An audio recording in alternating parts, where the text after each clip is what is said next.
They wouldn't do this if they thought they had a choice. Home for them is Ethiopia, but that's now 700 miles away. Miles that were walked, not driven. Our country is broken, one of the young men tells us. Hello everyone.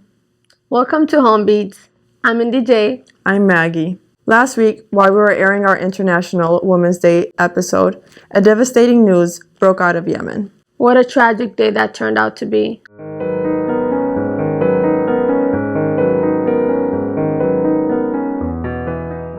Many people leave their homes to find a better life in a different country.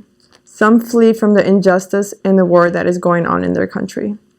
In search for a better opportunity and financial security, they leave their country and their loved ones behind. We want to send our condolences to the families and friends of those lives we lost. This dark day will be remembered as a failure of humanity. Jalqaba irratti lammii keenya Yemenii keessatti dhumaniif gadda nutti dhaga'amee ibsuu barbaanna. Isaaniif Rabbii jannata haa kennu, maatii isaan fi uummata Oromoo hundaa fi Rabbiin jajjabeenya haa kennu. Namni biyya isaa dhiisee kan bahuuf jaalateetii miti. Gabrummaa fi lola jalaa baqatuuf yookaan jireenya gaarii barbaaduuf of qofa osoo hin taane jireenya maatii ofiitiis jijjiiruuf.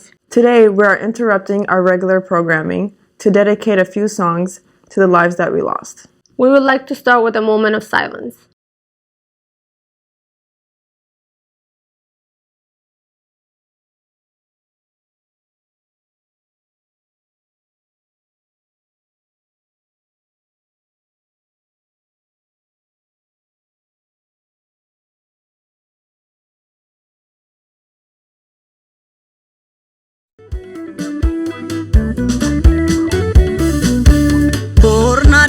Jette lammii koo gaafa biyyaa baate jiru nabdu taate saba koo rakkoo lakkuu taate qilleensi biyya ormaa maa kophaa si raasa murteessi murtee kee haajaa rabbi baasa ol ilaallaan samiidhaa samiin ni fagaata gadi ilaallaan dacheedha dacheen ni jabaata dachee biyya ormaa isheen dhiyoo jirtu gara jabeettiidha malaa namaan himtu namni biyyaa ba'ee maal qananii qaba biyya isaa yaadatee yaadaan qalbii caba anaan anaanii jedhamneetiyya Ananyatu ya komotia Anan anani ya sabatia Anan anani ya damitia Ya dadu ya rabbitia Ya dadu ya buftatia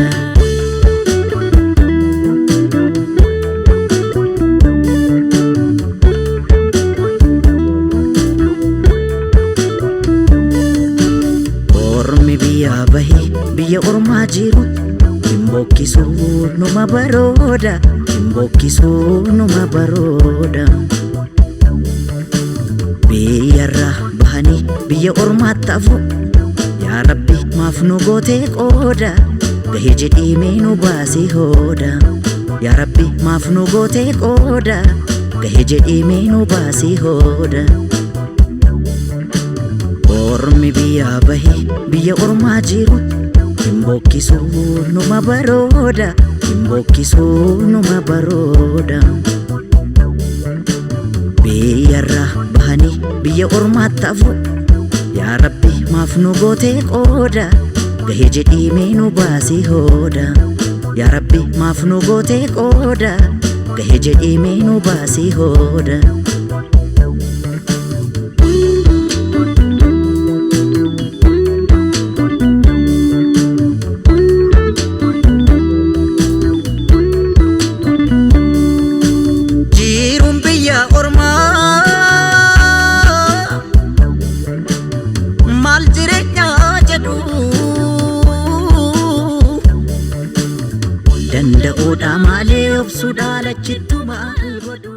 There's so many things going on in the world right now, but Africa mainly, when things happen in Africa, right? It's like silence, and people will say about it. A couple people here and there will talk about it, and all of a sudden, it's quiet. Yeah, and I feel like it's only like that. Like it's only that Oromos that are speaking up about it right now. Like Yeah, the whole and country. It shouldn't The be. whole country should be speaking about it. The whole Exactly. continent of Africa should be speaking about it. It should be covered. It should be talked about so that it doesn't happen again. Yeah. Because it's not okay. It's just really not okay. It's just so inhumane, and I don't know. I literally I can't think because it's just the saddest thing ever. Yeah, I can't imagine what their family is probably going through. They don't even know if they're dead or alive. Like, they didn't locate their bodies, They need a voice. We need they to be are the voice. voiceless. Yeah. So everybody should, in their power, continue doing what they're doing, because I do know Oromo people are trying their best right now to speak up on it, but it is the world's responsibility, because that many lives should not be lost like that and just quiet. And as Oromos, this should be our responsibility first to speak up about it for them. Yeah.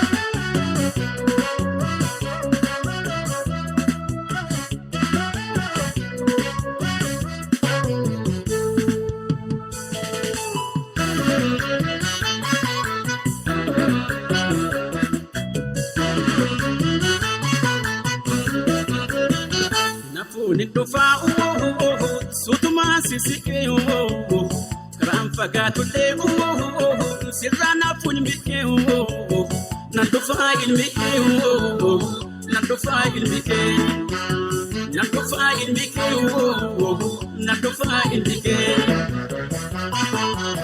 Erkabi yabayo Takaga ditenya Yadake tijra Ayoko daganega Asif je champiga Batagaran kenega Gandu mirgangala Uyangalu genega Garuti diyanega Mirgangalu genega Garuti diyanega Mirgangalu genega Akataru damme biya bane biya namaki sabbatane biya namab gabratane akataru damme biya tena damme biya bane biya namaki sabbatane biya namab gabratane akataru damme biya tena damme biya bane biya namaki sabbatane biya namab gabratane akataru damme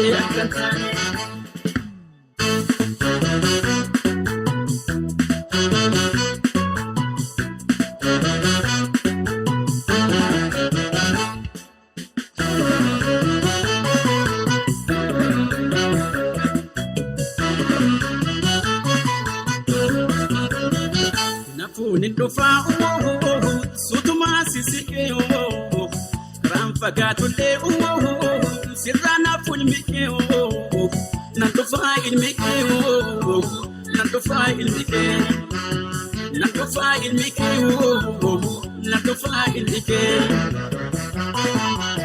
Fagose hindiko Akka taanu dhabnee biyyaa baane. Biyya namaa keessa faffacane. What a powerful words.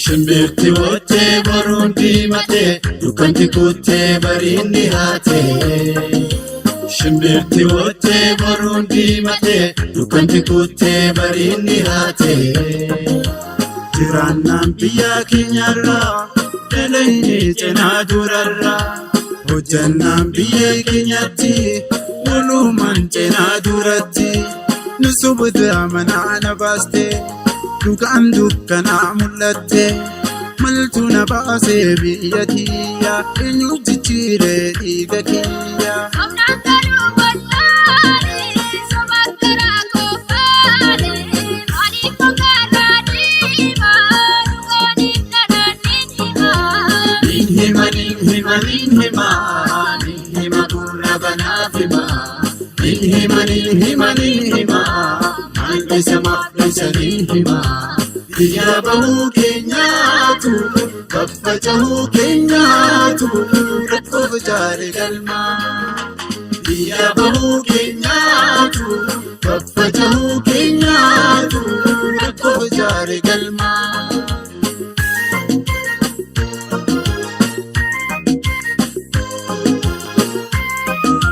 Marata jabi waja shimbira Hiyyin salukudi abbarira Gadi sagarbu oyru karera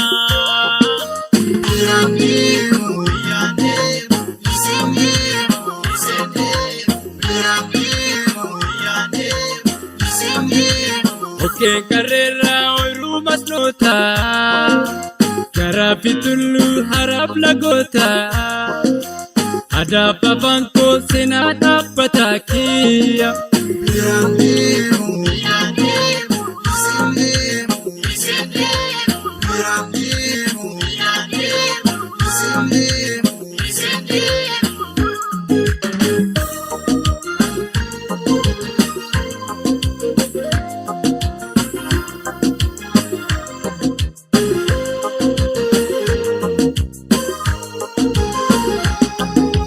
Shimbirti wootee boruun diimatee dukanti kuttee bariinni haatee. Shimbirti wootee boruun diimatee dukanti kuttee bariinni haatee. Jiraannaan biyya keenyarraa dalaynee cinaa durarraa hojjannaan biyya keenyatti walumaan cinaa duratti nu subudha manaa na baastee. Dhugaan dukkanaa mul'atte maltu na baasee biyya tiyya eenyu jijjiiree dhiiga kiyya. Somnaan garuu wallaalee somaan garaa koofaale maaliif ogaarraa deemaa dhugooniif nadhaniin himaa. Nin hima gurra banaaf himaa. Nin hima mal'isa maf'isaniin himaa. Biyya bahuu keenyaatu kaffacahuu keenyaatu rakkoof jaare galmaa. Biyya bahuu keenyaatu kaffacahuu keenyaatu rakkoof jaare galmaa.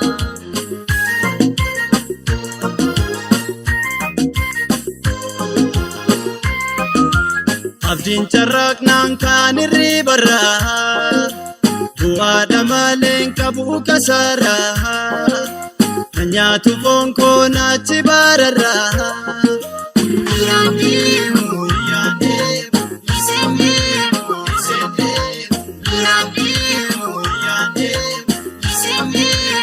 Ati bartaddaa ofiin jiruudha biyya bahuun barjiraaduudha. Reeffi kun ta'uu nyaata laattiidha.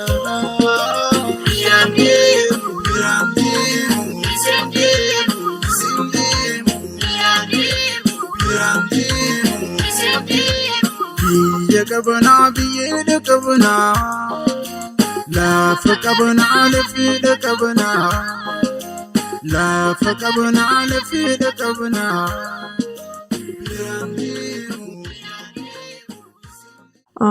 Videos like this definitely show the struggle and the pain that people go through, especially when they're like leaving their country. The struggle that they're going through, it's not easy. It's a dangerous path, you know. What they demonstrated in this video is a reality for them, you know. And just imagine this is just a video act, but the reality of it is just 10 times, 100 times worse.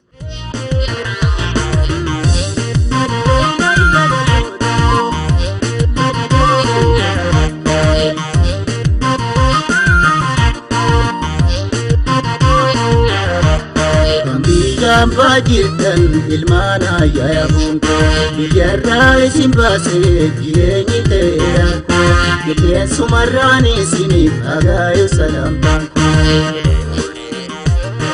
Biyyaan baajirtan ijoollee ayyaa bunko biyyarraa isin baasee jireenyi ta'eera qilleensumarraan isiniif agaayu salaambaan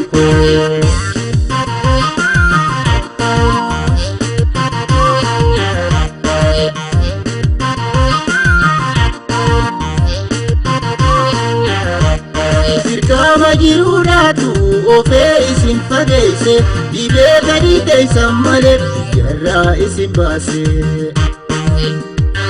Dirqama jiruudhaatu ofee isin fageesse dhibee gadi teessan malee biyyarraa isin baase. Jireenyi kaanis qaba darbee kan kuta buuse biyya hambaa keessatti bikkayyoo isin facaase.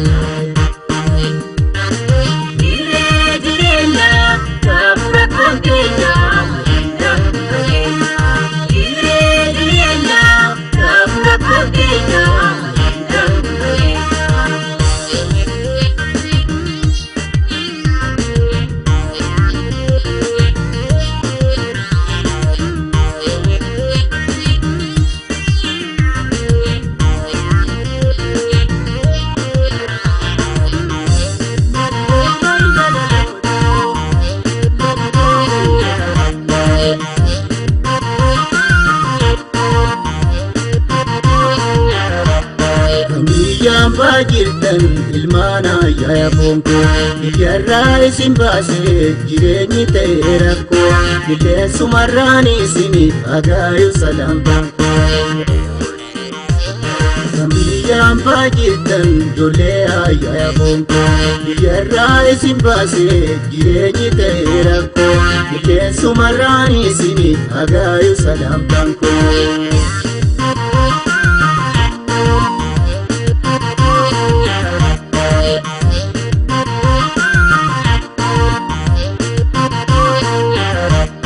Jireenyitti hammaatu faddaan nu bittinneesse osoo nu fuudhaan jirru wadarkaaf nu deebeesse. Jireenyitti hammaatu faddaan nu bittinneesse osoo nu fuudhaan jirru wadarkaaf nu deebeesse. Galatoomaa waan nu wajjin daawwattaniif gaddi keessan gadda keenya miidhamni keessan miidhama keenya wal malee eenyu hin qabnu. Walumaan boonnaa. Wal malee maal qabna? Kanaafiyyuu wal haa jajjabeessin. Starting next week, we'll get back to our normal programming. Until then, stay safe and stay strong. Bye. Biyyaan baajirtan ijoollee ayyaa bunko biyyarraa isin baasee jireenyi ta'eera qilleensumarraan isiniif agaayu salaambaan